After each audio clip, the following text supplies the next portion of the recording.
Okay, it's raining out, so I'm doing a back of the car seat pickup. I got a box full of games today, which is very unusual. It's Thursday, and I went to an estate sale.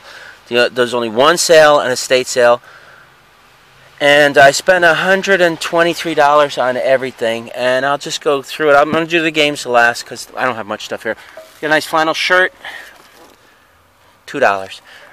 This is marked 22, but they were being negotiable. I believe this is most likely Viking Epic. It's nice, a real nice orange color, and it's pretty damn tall. I would say it's about like at least 24 inches. So I said, hey, will you take 15? And like I said, they were being negotiable, so they said yes. For $3, I got this and this. Most sales aren't allowed to sell booze, whiskey, so either they usually give it to you when you buy something, or if they know you, they'll sell it. Got a few nice pieces of jewelry. This is really a fascinating piece. I really like this. This is a combination of bone, ivory, and coral. This would be the ivory. It's a carved horse, coral beads, and these would be bone beads. The color of them are different. The ivory is much whiter. And it came with earrings, which I think, I don't know. You know, I don't know if the earrings are part of it, but see how nice that is? And then there was some other jewelry. I don't really know what we paid for the jewelry. I know we paid $10 for this, but this is a gift. So this is like a native or a Mexican Indian jewelry piece. And then she got this big dangly piece. They had a mix of stuff. There was a really nice silver bracelet, but they wanted like 75 bucks for it. This is a combination faux pearl gold colored things, and here's a bracelet. She probably got like 10 bucks for this. Oh, and this must be a matching bracelet to the necklace, so I'm assuming this is a complete set, which she didn't even pay that much for. Alright, for video game people, they had this marked 100. I don't know if you can see, whole box 100. So it's very unusual for me to get stuff like this at a sale like that, because normally there's a line of people on. I got a feeling today was like a preview or a prequel to the actual sale, and I don't think they put everything that was in the sale. I don't think they listed they had video games in the sale, because my wife said that she didn't remember seeing it. So when I went there, I just go, it's like I'm like a robot. I'm like, do I have video games? I just, do you have any video games? I just spit it out now, right? And they're like, yeah, in the front, NES. I'm like, I like NES. So I half expect to see a bunch of crap. And then when you see the price on the top, $100, most times it's too much. If there's a system in there, which is only worth $30, and then a bunch of BS games. But there's actually no system in here. They have everything but the system.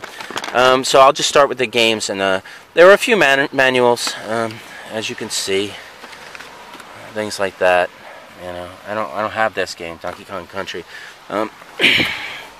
But let me just go through this in a Ikari Warriors. I don't believe that's a game of much value.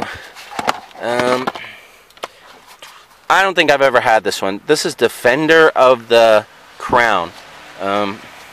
Most of the games were in fairly good condition. But again, I have no clue on the value of this one. Simon's Quest. So, as you see, some of them have the manuals. My wife wants to just put some of these right on Amazon because everything's slow, nothing's going on. I do a lot of trading, but sometimes I just got to get some cash. Castlevania Simon's Quest with the manual, pretty good. That's, I guess, you know, I know one of the Simon's Quest games is in the $20 to $30 range. I don't know how quickly they're jumping up. Here's Castlevania 3, Dracula's Curse. Looks like it has a manual. Also, I got some pretty good-looking sleeves. Those are worth at least $1 a piece. And you can lot them and get a bunch or more. I mean, here's a Dragon Warrior, but this isn't a game of much value. And as you can see, again, there's a little wear on that label, but otherwise it's pretty good.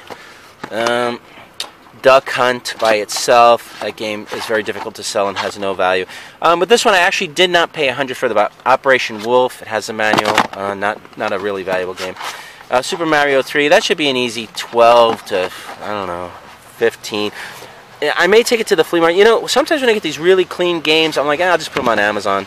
You know, because if it's clean, at the flea market, a lot of times they don't care. They just want to play. Here's a Teenage Mutant Ninja Turtles 2, the arcade game. The label's peeling up again. This might be too valuable now to take to the flea market. I don't know. Oh, and I got some Mega Mans. So anyway, they had 100. I looked through it quick, and I figured this 200 maybe dollars worth of games. I think in my head I did real quick. So I was like, hey, will you take 75? And they're like, fine. I'm like, great. Okay, so anyway, this way I can more than double my money, which is like, you know, I don't get to normally even double my money a lot of times when it comes to these things. Mega Man 5, pretty clean. Mega Man 4, and no more Mega Mans, I'll tell you that much. Ninja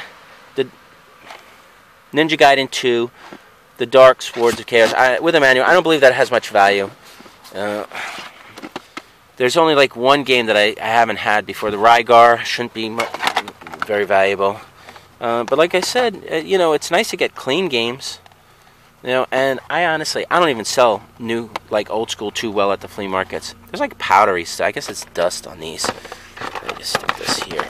Alright, still going through. So far I got 1, 2, 3, 4, 5, 6, 7, 8, 9, 10, 11, 12, 13, 14, 15, 16, 18, 19, 20, 21, 22 games, which basically broke down to less than $5 a piece. I guess it's like almost $4. Tiger Hell, with a manual, not a game of any value.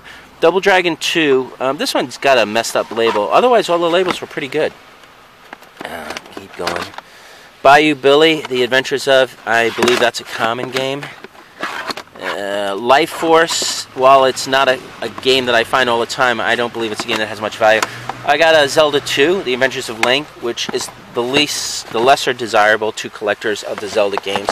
But the gold is actually pretty clean on it, which is always nice. You know, nice clean. Most times the gold has been worn off, and this person seemed to like actually appreciate and take care of his game. Castlevania. I think I have Castlevania 1, 2, and 3. So that's Castlevania 1. I might have showed you Castlevania 3. Maybe I showed 2. I don't remember. Here's the more valuable of the Zelda games, but it's not considerably more valuable. Double Dribble. That is a game which it would be considered a filler for people trying to... I got a Chip and Dale Rescue Rangers, but I'm pretty sure this is not the one that's very valuable. There's one which I never have had yet, which is probably worth 100 plus or whatever. Iron Sword with the fabulous Fabio on the cover. 2, this shouldn't have much value. It's one I could probably just sell at the flea market for $5 or so. And then I got a Ninja Gaiden. One of these Ninja Gaidens might be worth more than the others, but I don't think any of them have considerable value. And then, as you can see, this is what's consistent. Look how old that rubber band is. Dissolved. This is the rest of it. Everything but the system. One controller and a second controller is one of these NES Max Nintendo controllers, which probably are worth a little more than normal controllers. I might give that to a friend of mine with some of the other stuff that I give them to list separately on eBay, and that's it. That's it for Thursday. An unusual day for me to find anything, especially games.